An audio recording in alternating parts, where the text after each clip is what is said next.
Cookery சேனலை பார்த்து யார் வேணாலும் சமையல் பண்ணலாம். ஆனா சுவையான சமையல் பண்றது எப்படி? நான் இதயம் நல்லெண்ணெயில சமையல் பண்றேன். ஆஹா ஓஹோன்னு பாராட்டுறாங்க. நீங்களும் இதயம் நல்லெண்ணெயில சமையல் பண்ணுங்க, பாராட்ட வாங்குங்க.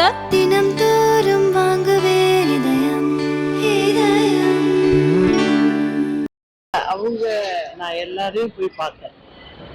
அவங்க சொல்றது அதாவது அந்த கூட்டத்துக்கு வந்தவங்கன்னு நான் ஹாஸ்பிட்டல்ல பார்த்தவங்க இல்லை, ஒரு 3 பேர் மட்டும்தான் அந்த கூட்டத்துக்காக வந்திருக்காங்க.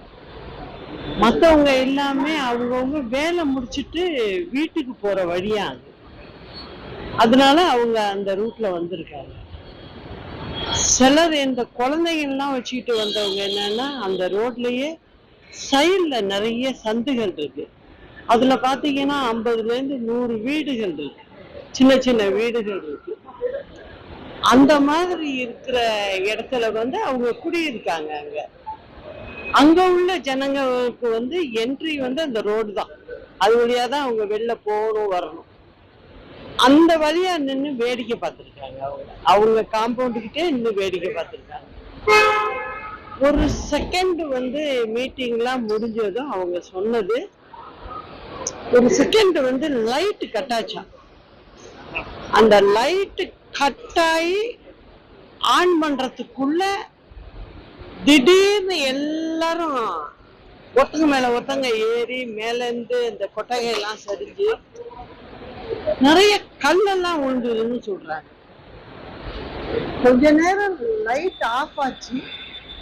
ஆஃப் ஆகி ஆன் பண்றதுக்குள்ள ஒரு கண் மூடி திறக்கிறதுக்குள்ள என்னென்னமோ நடந்துச்சு அப்படின்னு சொல்றாங்க. இது ஒரு விதத்துல பார்த்தாக்க இது நடந்திருக்கதே அவங்க சொல்றதுல இருந்து பார்க்கும்போது அது விசாரிச்சாதான் நிறைய விஷயங்கள் வரும். அது மட்டும் இல்ல, இதுல குறிப்பா கவனிக்க வேண்டியது, இந்த சம்பவம் கரூர்ல நடந்தது. அதனால கொஞ்சம் 1.5 வயசு குழந்தை, 3 வயசு குழந்தை, நான் அவங்க வீட்டுக்கெல்லாம் போனேன். அப்பதான் கொண்டு போய் பாடியை வச்சுட்டு வர்றாங்க. ரொம்ப மனசு ரொம்ப கஷ்டமாயிடுச்சு. 40 பேர் இது வரைக்கும் ஆயிடுச்சு. காரணம்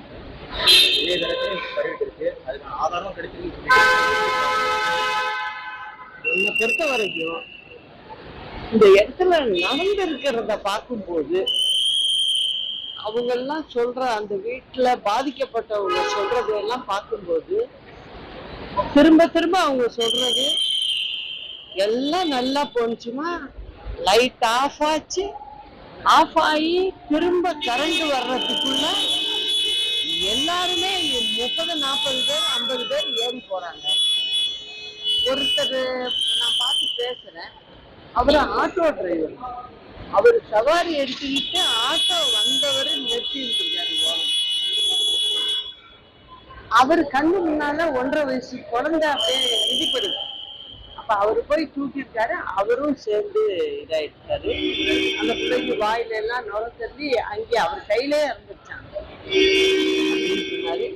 ஆனா இது இதுல என்னை பொறுத்த வரைக்கும் மத்திய அரசு ஏஜென்சியை வச்சு விசாரிச்சாதான் அது நல்லா இருக்கும்.